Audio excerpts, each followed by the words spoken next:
I just performed the ritual of dragon awakening, yet it made all the elders wet their pants. I received the acknowledgement of 4 elemental powers. Usually, awakening just 2 elements is enough to become a dragon king. So, are you really one of the dragon clan? The man was originally a cancer patient who passed away after 4 years of chemotherapy. Watching that fluctuating lifeline finally flatline to 0, everyone knew what that meant. Indeed, he was reborn.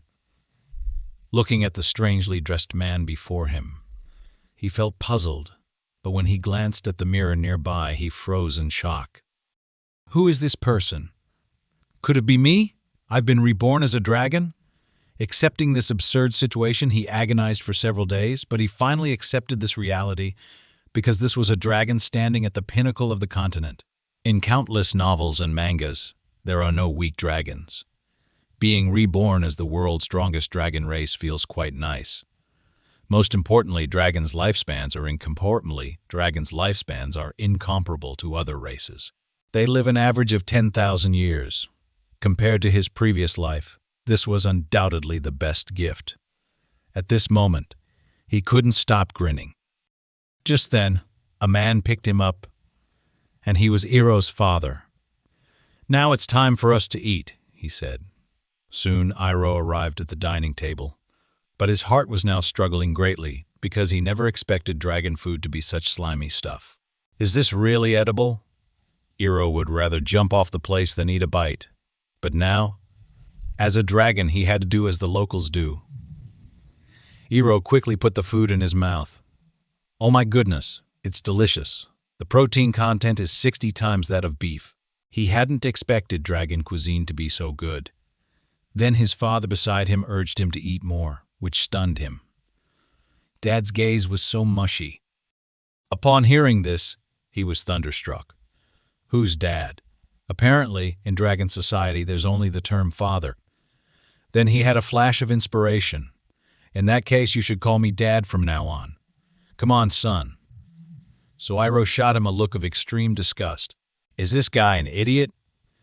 But from what he's saying, he seems to be a dragon too, and I don't even know his name yet. Then Iroh slowly asked, "What's your name?"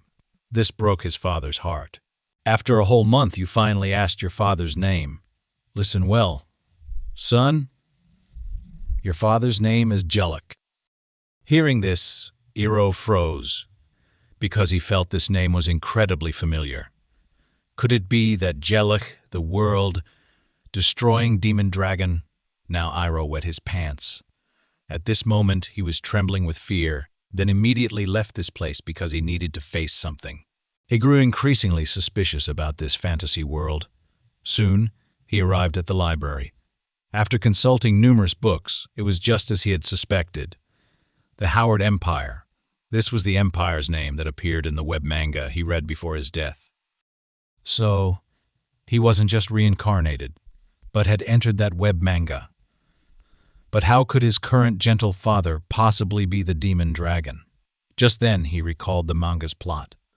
After arrogant humans killed his son, he died, and the entire continent turned red with blood. But surely he must have many children. Then Iroh asked his father if he had any brothers, sisters, or siblings. But the answer made him break out in cold sweat because he and his wife had agreed to have only one child, which meant there wouldn't be any more in the future. So, that meant the one who dies would be himself. I never expected to be so unlucky. Goodbye, my father. I was reborn, but as a short-lived being. Back in his room, Iroh was very depressed because this ending was still the same as his previous life.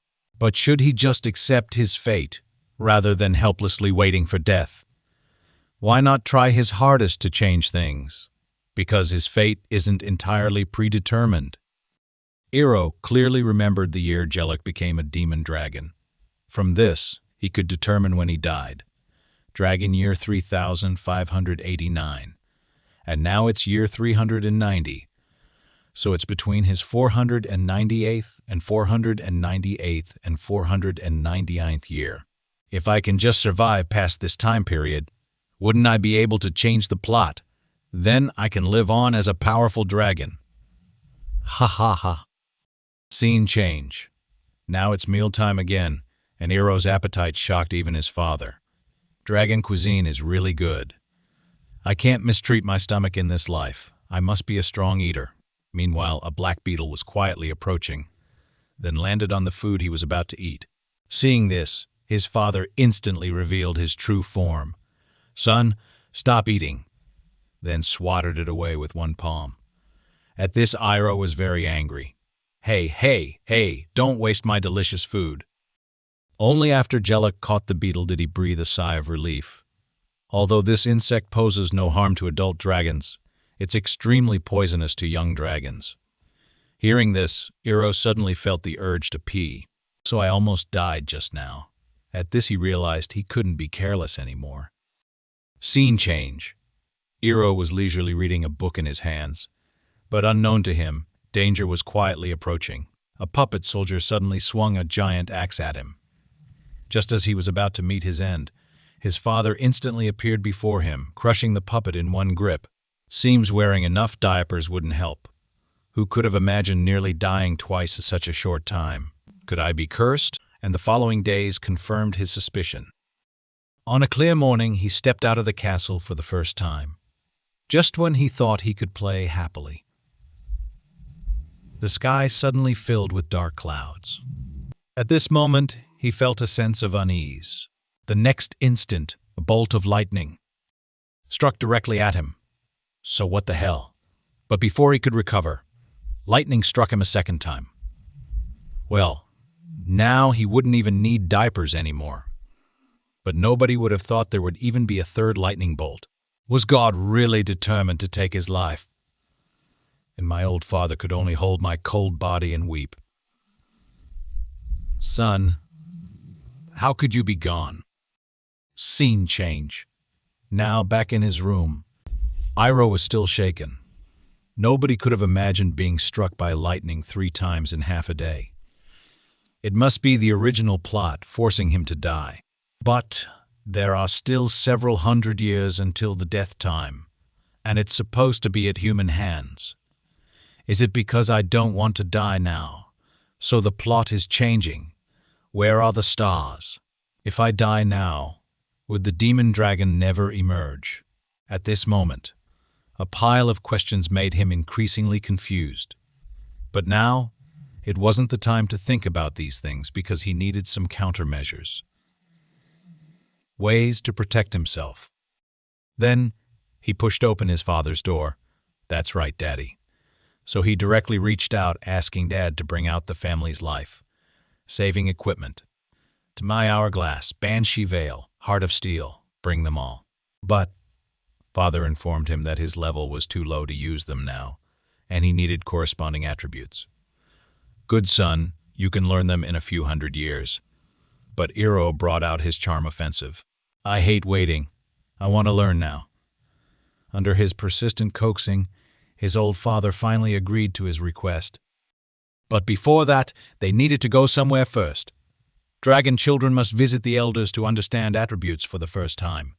Hearing this, Iroh was stunned. But regardless, he could finally practice magic. If nothing else, calling him Daddy really worked, and he was now curious where the dragon elders were. Genlock smiled. Silly child, of course. "They're in the sky." The next instant, his old father transformed into a handsome blue dragon. Seeing this, Iroh's eyes lit up. Will I be this handsome in the future? Then he nervously climbed onto his old father's hand. Genlock instantly transported them into the sky. Unexpectedly, they flew for half a day and still hadn't reached the top. As Jellic passed through the cloud layer, they arrived in outer space. So the dragon elders are all in outer space. And this is the dragon's sacred place, Cherry Blossom City. Moments later, they arrived at the palace. Then Jellic gave his greetings to Sandra, the leader of the elder ancient dragons, and Iroh also hurriedly bowed to them. Seeing this, Paris was very pleased. Nobody would have thought 623 years had passed. Then, through their conversation, Iroh learned that he was his grandfather. At this moment, Iroh gave him an admiring look. So my grandfather is so handsome. This made Paris bubble with joy. Of course, Just look whose grandfather I am." The elders on the side were very envious. Then the great elder indicated to Genlock that the child was still young. "Isn't learning magic too early?" Upon learning it was Iroh's own request, Paris was overjoyed, "Truly worthy of being my grandson. You old fellow just keep showing off." Then the elders had Iroh stand in the middle as they activated their elemental powers. "In the name of the elemental gods, please hear my summons." At this moment, Iroh felt various different attributes under the elders' guidance. He first gained the acknowledgement of the time element.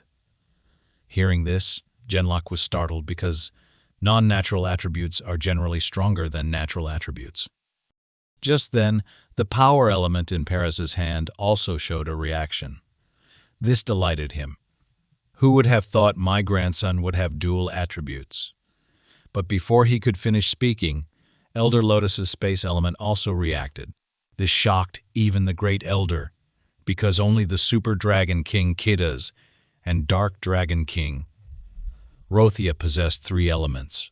Surely this child will write new history.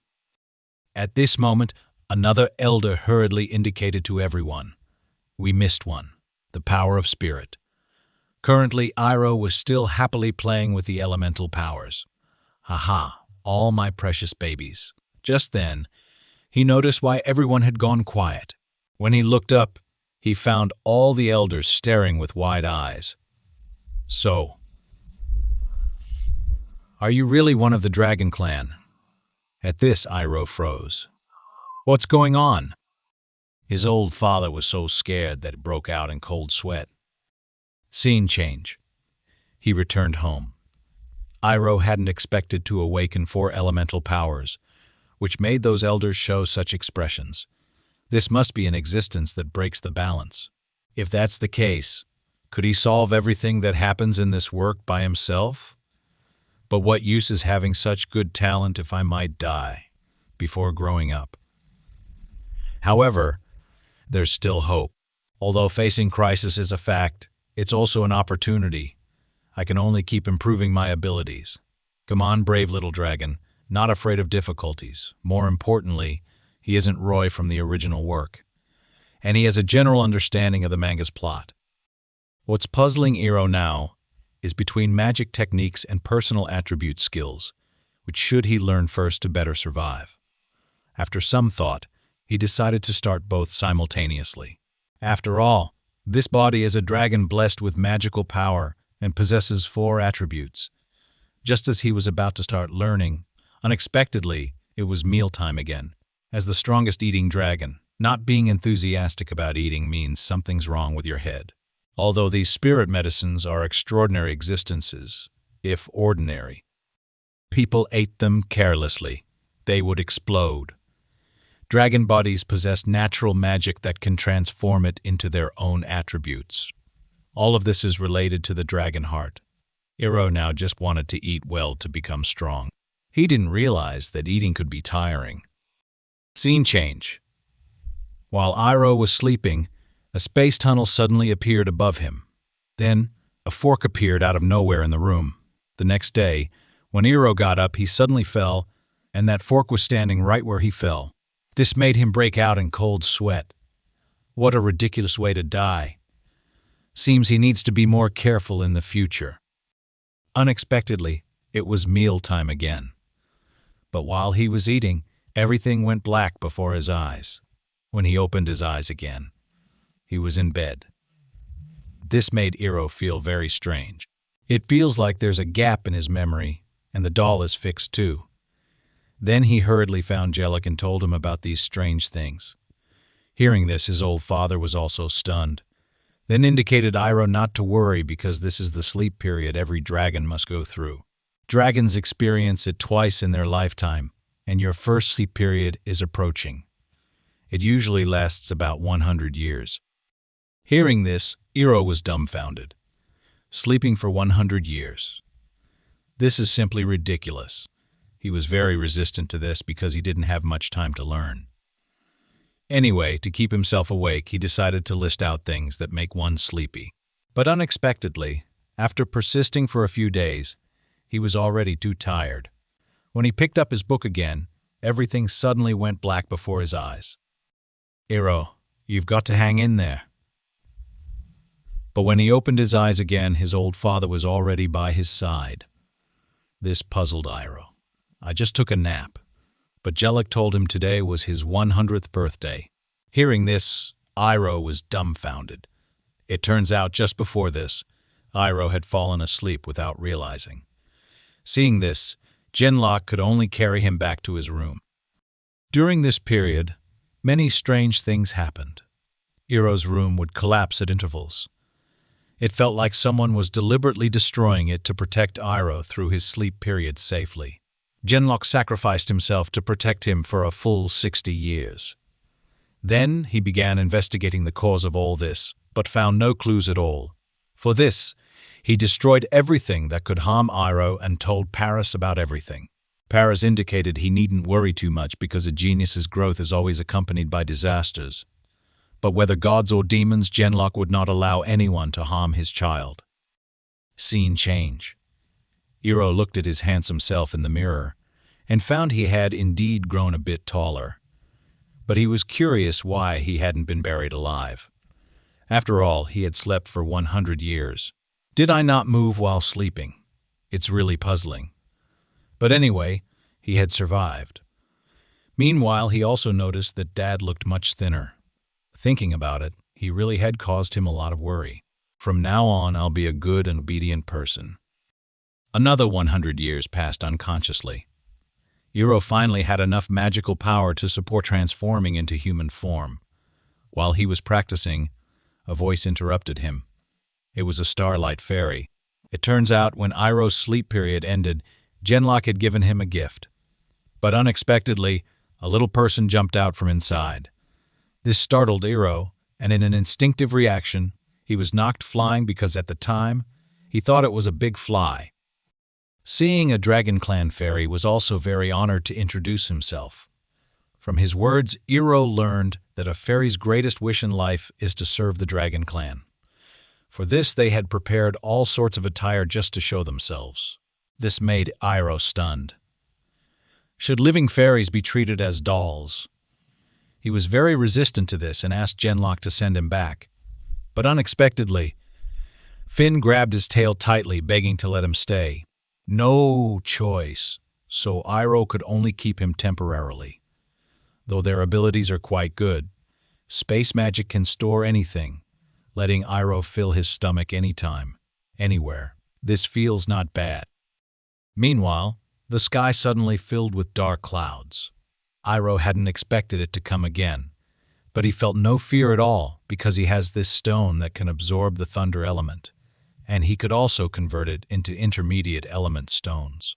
Now he's obtained a medium-grade one. Just as Iro was taking it off, unexpectedly, the heavens had another trick up their sleeve. But fortunately, Iro had also trained in magic. It turned out that to avoid injury, he only focused on spatial attributes, so his other attributes were just average. But regardless, this also gave him hope for survival. The scene shifts to him, discovering his father seems to have some significant thoughts.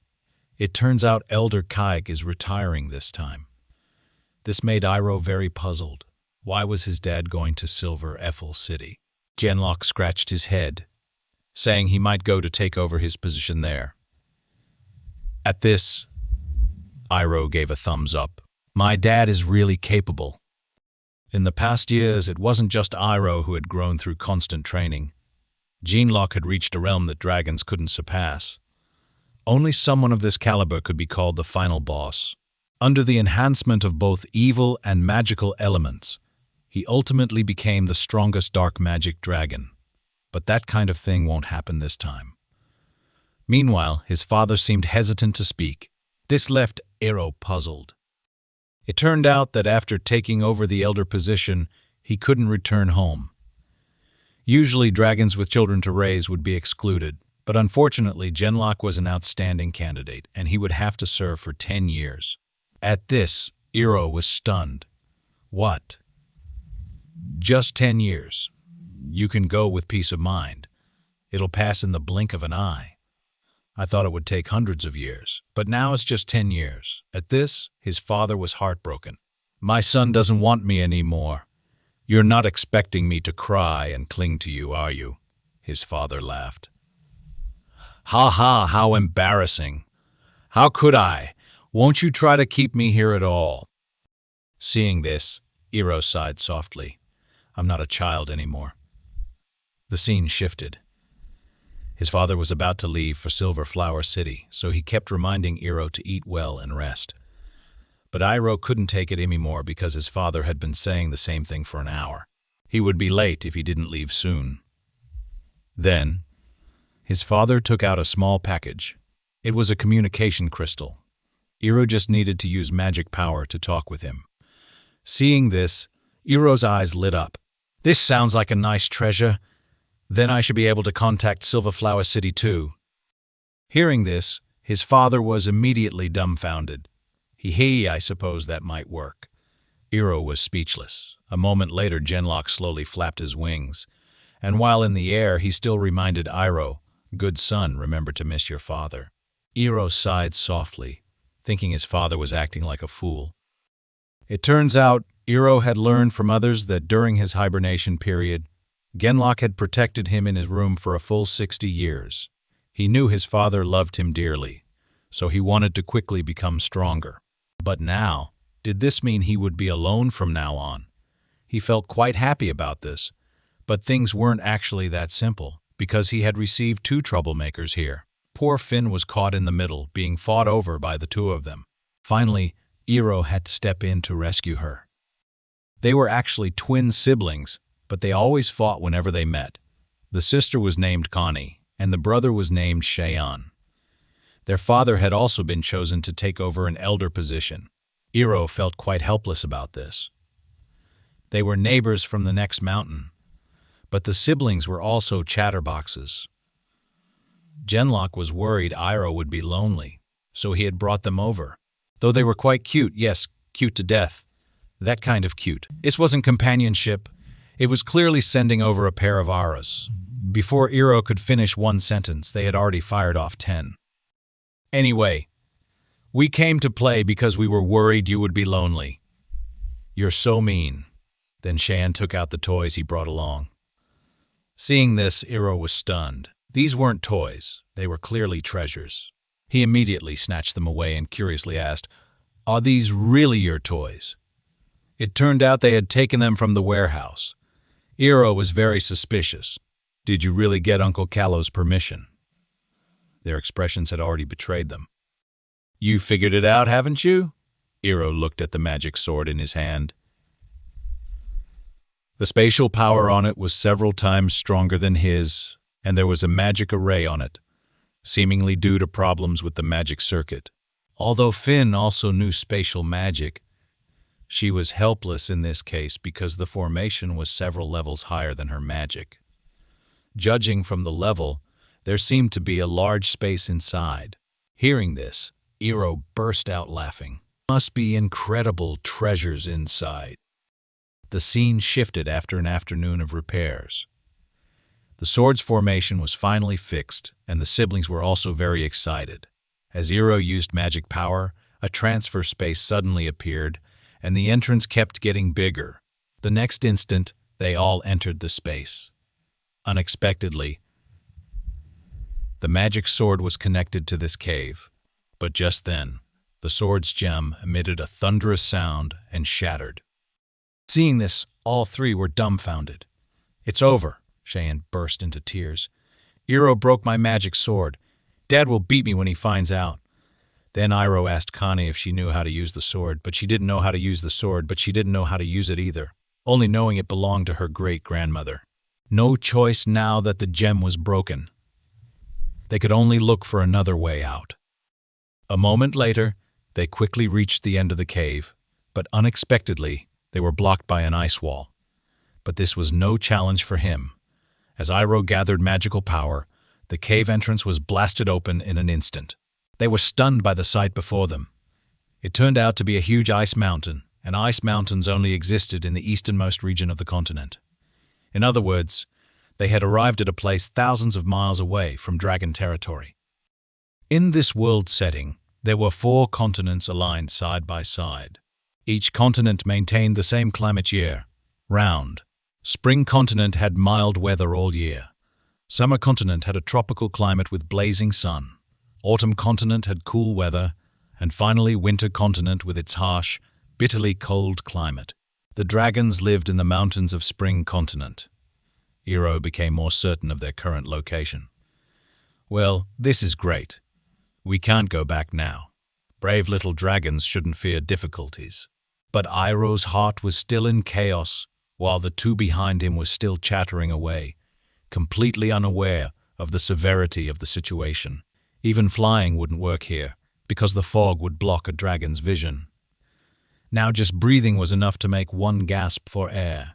Wait, what would happen if Dad found out I was missing? He'd probably search the whole world for me, then turn into a magic dragon. Iroh guessed that would be exactly what Genlock would do, given his personality. Just then, he remembered the communication crystal in his pocket, but no matter how much he called out, there was no response. Oh my God, it seems the distance is too far.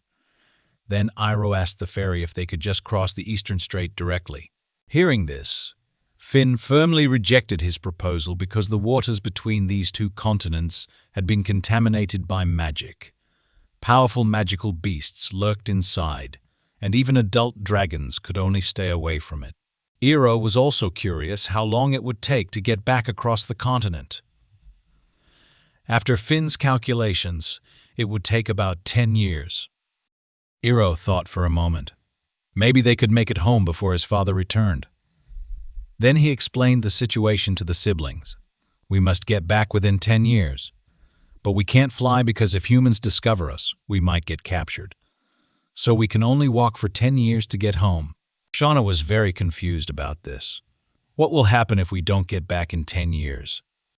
Iroh suddenly became serious. If your dads return and don't see you, they'll turn the continent into a sea of fire. Hearing this, the 2 were stunned.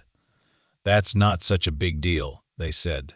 Iroh realized these guys were dragons, so he needed to change his approach. If you don't get back in time, you'll receive severe punishment. Maybe Uncle Cal won't buy any snacks or toys for 100 years. Hearing this, the 2 began to panic. Obviously, their snacks and toys were more important than the continent's peace. Iroh signaled that he would be the team captain from now on, but unexpectedly, the 2 fought over wanting to be captain. Being captain requires sufficient talent, but they rejected his proposal on the grounds that Iroh was younger than them. In reality, Iroh was only 1 month younger than them. Converting to human time, he was just 1 hour later. The 3 dragons started fighting over the captain position, which left the fairy stunned. It seemed 10 years might not be enough. After peaceful discussion, finally, Iroh became captain. Finn became counselor, Connie became vice captain, and Shauna became vice captain. The bear Bone Squad was thus established. Just then, the sky suddenly became cloudy. If he guessed right, it was coming again. But the siblings were star-eyed and rushed to embrace him. Do these 2 think they're Storm Dragon Kings, still wanting free electric therapy? No choice but to let them be. Watching the thunder get louder, the group had already prepared themselves. Just when they thought they could enjoy a numbing massage, unexpectedly, they waited in vain. Theoretically, lightning shouldn't miss its target, but Iroh never expected the heavens had gotten smarter. Suddenly, he heard rumbling sounds from far away. When he looked up, unexpectedly, it was an avalanche caused by the lightning. Seeing this, he could only grab these 2 unfortunate ones and run. But at their current speed, they couldn't escape. Damn it, we have to use that. Then Iroh activated spatial isolation magic, but they were still blown away by the snow. Only these 2 fire treasures were acting like nothing happened. The scene shifted. The enthusiastic snowflakes finally calmed down. Then Iroh emerged from the snow. Damn, trickster. Just a couple of snowflakes, you wanted to feed us. I won't let you have your way. While the troublemakers behind him still wanted to do it again, this left Iroh stunned. He immediately gave them a slow-motion left, right-hand combo. This little dragon still wants to live a few hundred years. The two could only cover their heads pitifully. When Iroh came back to his senses, he found that now even the path was invisible. So, the siblings suggested playing here for a while. First, Shauna dove headfirst into the snow. Seeing this, Connie quickly followed. Iroh shook his head helplessly. How long would it take to get anywhere with these two tagalongs? When he called out to them, there was no response, so he had to go forward to check. Suddenly, a feeling of weightlessness came over him, and he fell straight down the hole. Who knew there would be such a deep hidden passage here? Iroh quickly slid to the end, but unexpectedly, what awaited him wasn't the ground, but a cliff. This is bad. Just then, two little dragons grabbed his feet. Although Iroh safely returned to the ground, he had lost half his soul from fright. With a pop, the siblings turned back into human form. These two really don't know what danger is. When Iroh came back to his senses, he discovered this wasn't a naturally formed cave. He was very puzzled about this because, although it was his first time here, it felt not at all unfamiliar, as if he had seen it somewhere before. Looks like they can only find the exit first. Hearing about finding an exit, the siblings rushed to choose directions but quickly stopped their argument. Then, Connie pointed to the doorway ahead. When Iroh looked in that direction, unexpectedly, there was a group of armor-clad soldiers inside. When the soldiers saw the intruders, they suddenly came alive. This is bad. Is it still possible to pray to the heavens now? Seeing this, Shauna was very confused. Are these the humans mentioned in books? Connie was surprised that humans' eyes could emit red light. Just then, Iroh seemed to realize something. Could these be ice warriors in the story before the original work began?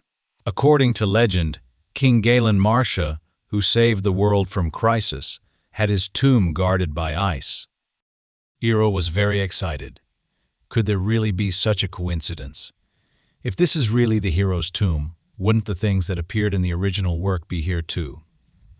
Just then, Finn interrupted Iroh because these puppets were about to launch an attack on them. Vice, Captain, and Vice. Vice, Captain, get ready.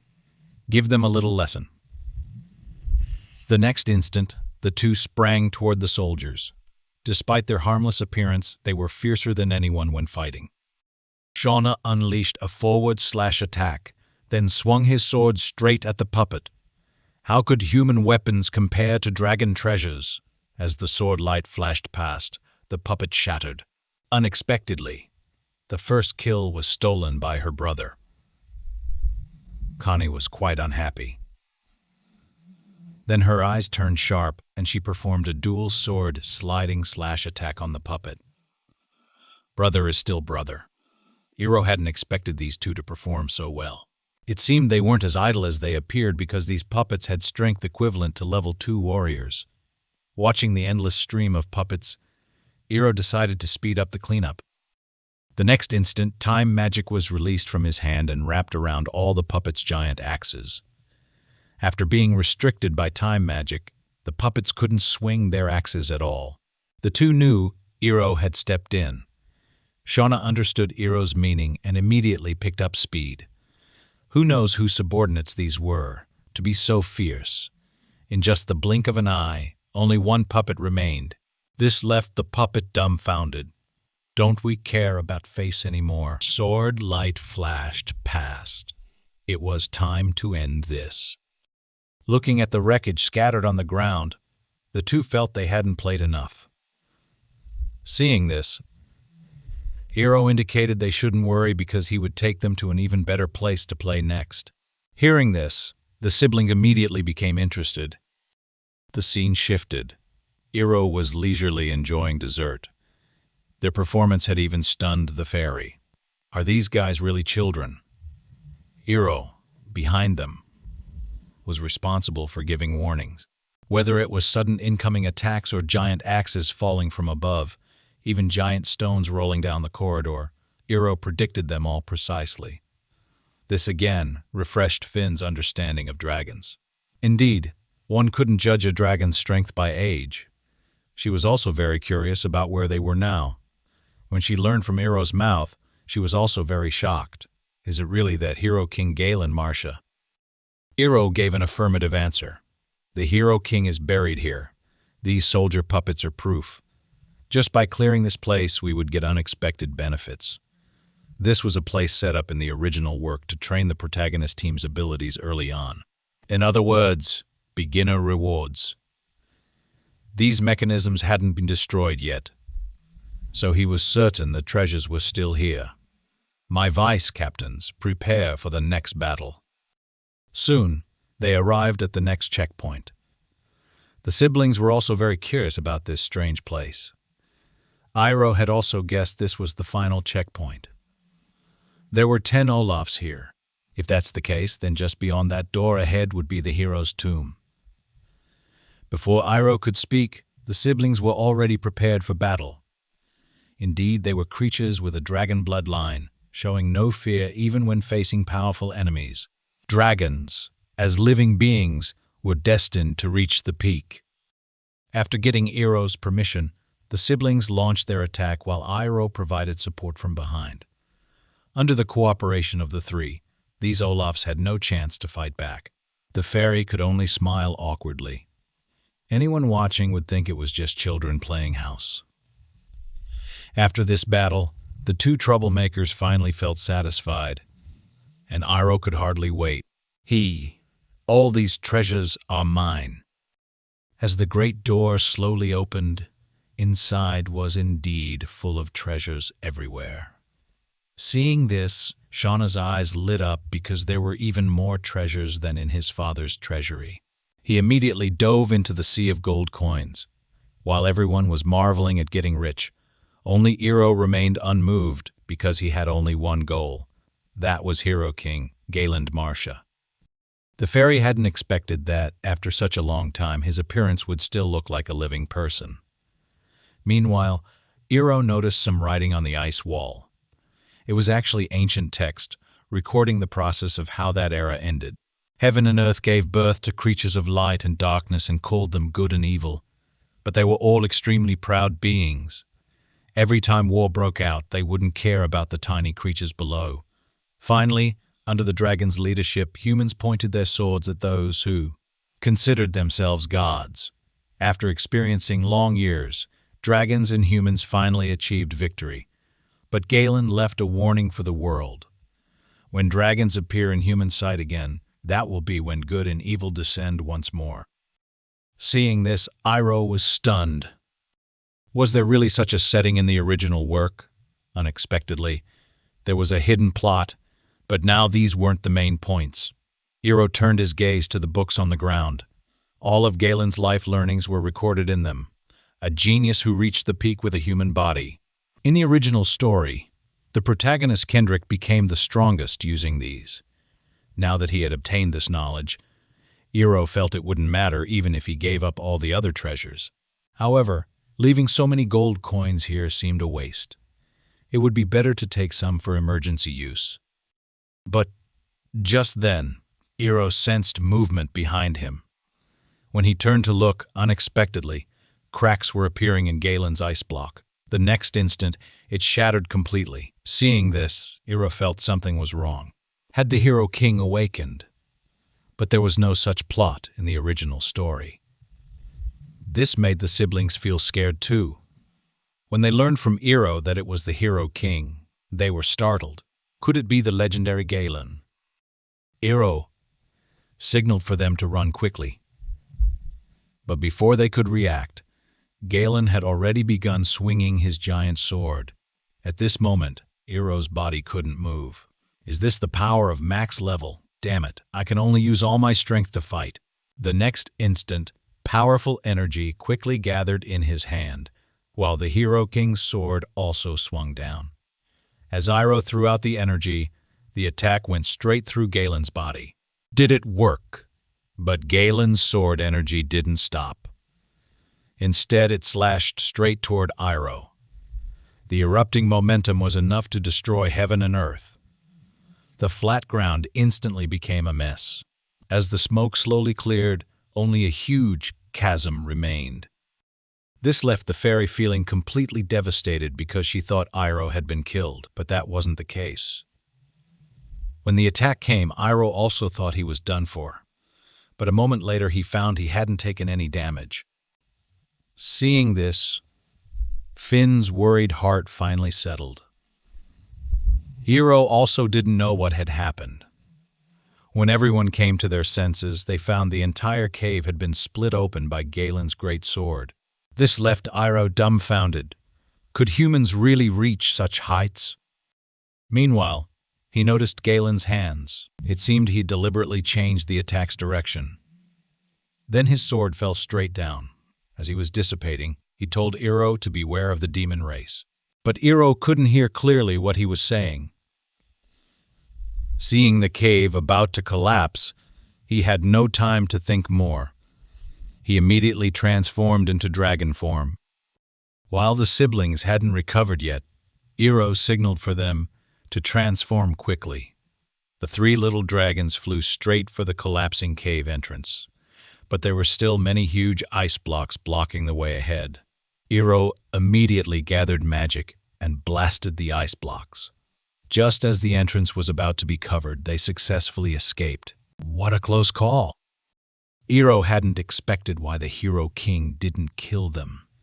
If he hadn't changed direction just then, they would probably have died 100 times over. He seemed to have said something then, but the voice was broken and intermittent. At least they had preserved their little lives, and he also got Galen's training method. Just then, Finn interrupted him because those two troublemakers didn't seem to be in good condition. The scene shifted. They returned to the ground.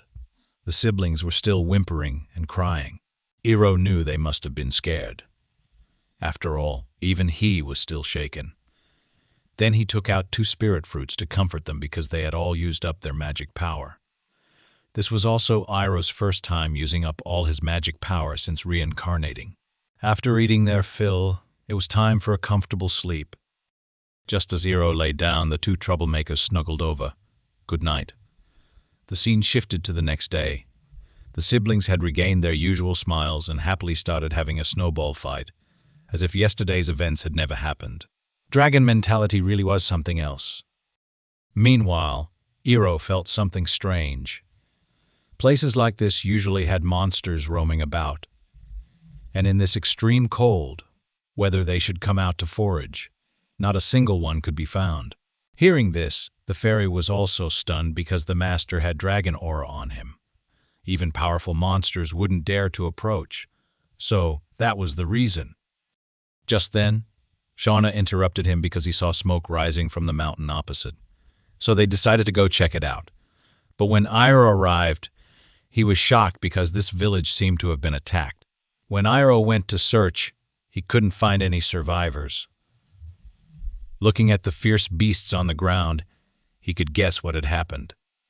Just as they were preparing to rest, they heard hoofbeats from behind. Seeing this, Iroh quickly pulled the siblings away and hid in a nearby corner because he knew sudden plot twists usually came with death flags. Hearing this, the 2 looked blank. Can flags be eaten? I hope these people pass by quickly.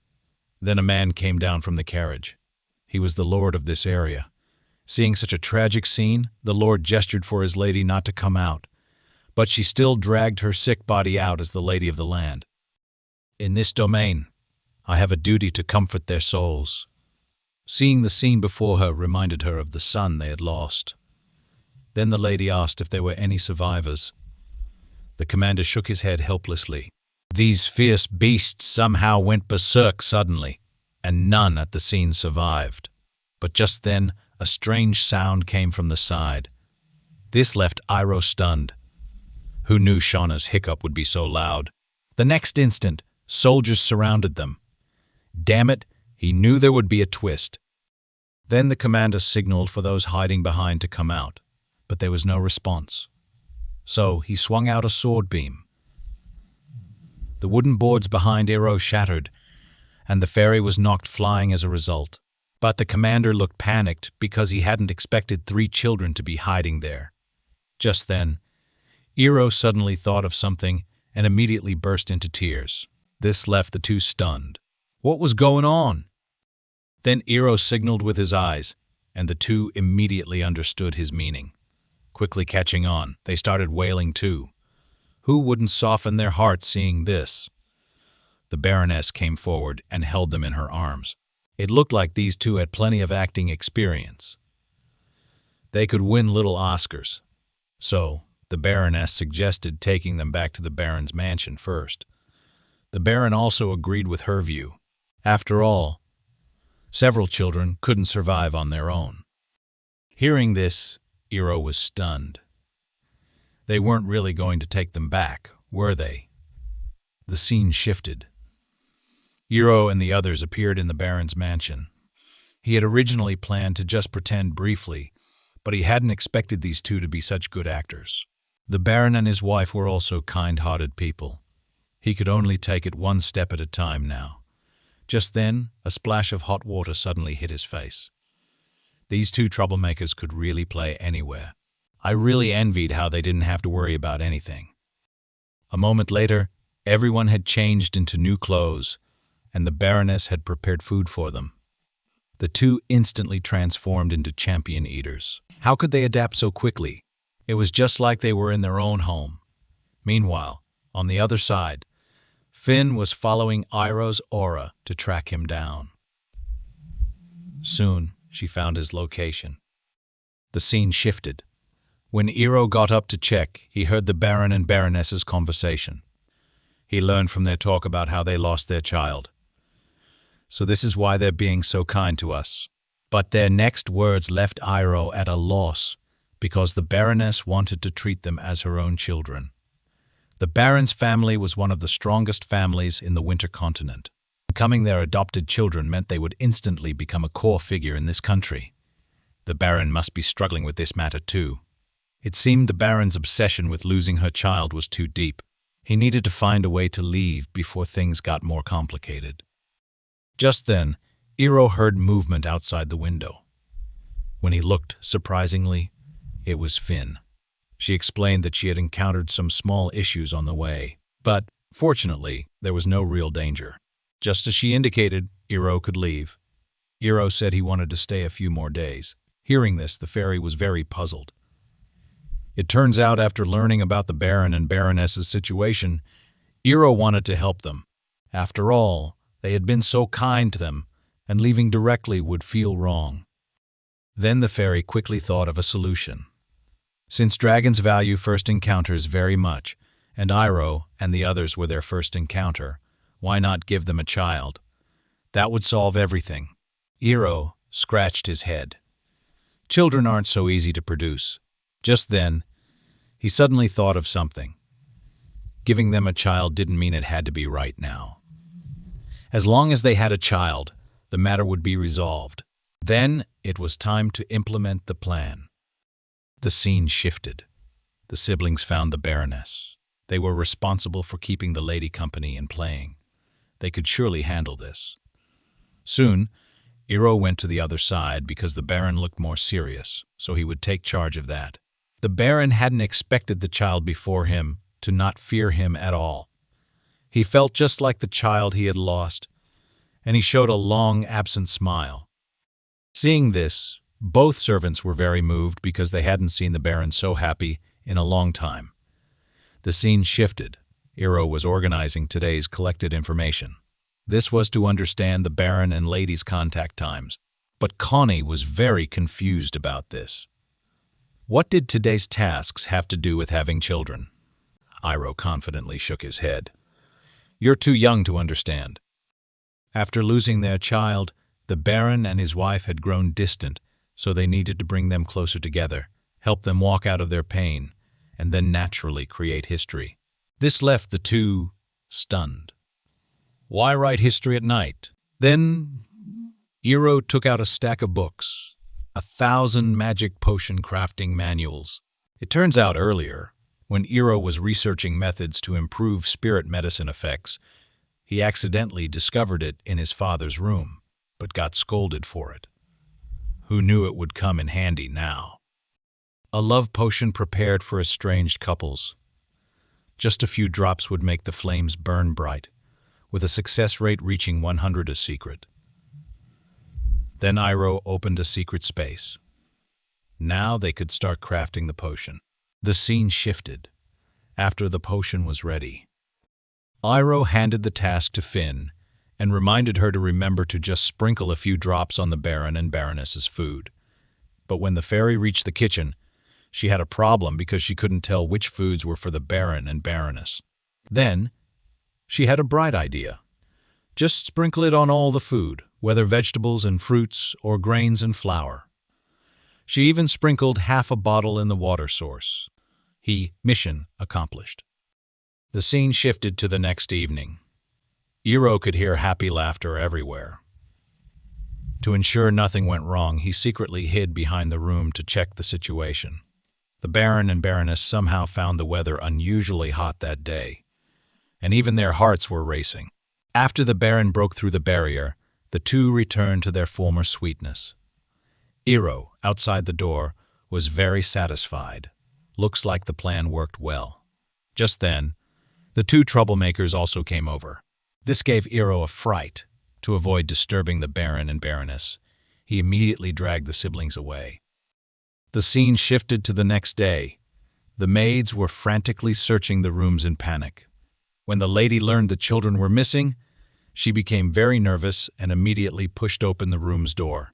Just then, the maid found a letter left on the table. When the lady opened this letter, it read, "We had already left. As the saying goes, there are meetings and partings. We have also set out on our journey. Thank you for your care during this time. May you walk out of the sadness of losing your son, and believe that you too will encounter a new destiny. Please love the new life as you loved us." The Baroness hadn't expected they knew everything, but she was very puzzled about this new life. The scene shifted to several weeks later. The doctor congratulated the Baron and Baroness because they now had a new child. The Baron was very happy about this. Just then, the lady thought of the letter Iroh had left. The new life he mentioned was referring to this. Could they have been angels sent by the gods? To celebrate this matter, the Baron decided to share this joy and distribute food to all residents in the town. And it was that year the country's birth rate reached a historic high. All this started because of one careless fairy's mistake.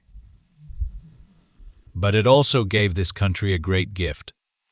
On the other side, the two troublemakers were very happy about everything along the journey. Only Iroh was worried about how to get back faster. At this rate, they probably couldn't make it back in 10 years. If they wanted to speed up, they needed a way to cross continents. Just then, the siblings still wanted to catch some monsters to play with. But Iroh told them not to bother because they had dragon aura on them. The monsters had already been scared away before they arrived. So, the two thought of bandits instead. Hearing this, Iroh was stunned. Even if there were any, they wouldn't jump out unless they crawled out of the snow. The next instant, several thieves indeed jumped out from the snow. "Hand over all your valuables." So, this is what a flag is. It really works, Iroh thought, dumbfounded. No way. They really came just like that. It turns out, these bandits had been waiting here for a long time, only jumping out when they heard voices. But they hadn't expected to find children. Just then, a subordinate suggested they could kidnap them for ransom, because their dress indicated they were from wealthy families. The leader thought this made sense and then ordered his men to capture them. While Iroh was internally rejoicing, this way, they could take out their entire base at once. The two missile-like troublemakers also thought this wasn't a bad idea. So Iroh immediately raised his hands in surrender. "We'll go with you obediently." This completely threw the bandits off balance. The scene shifted. They were now on the road back to the bandit hideout.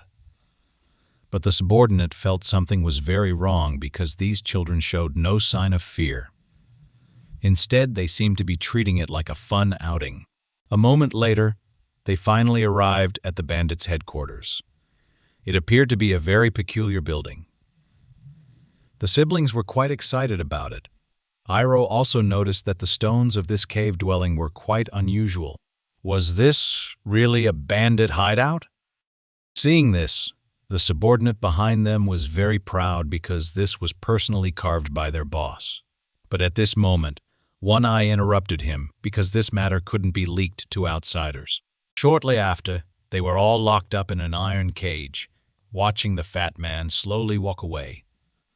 Iroh finally dared to let the fairy come out. Then, he asked Finn to go check their treasury.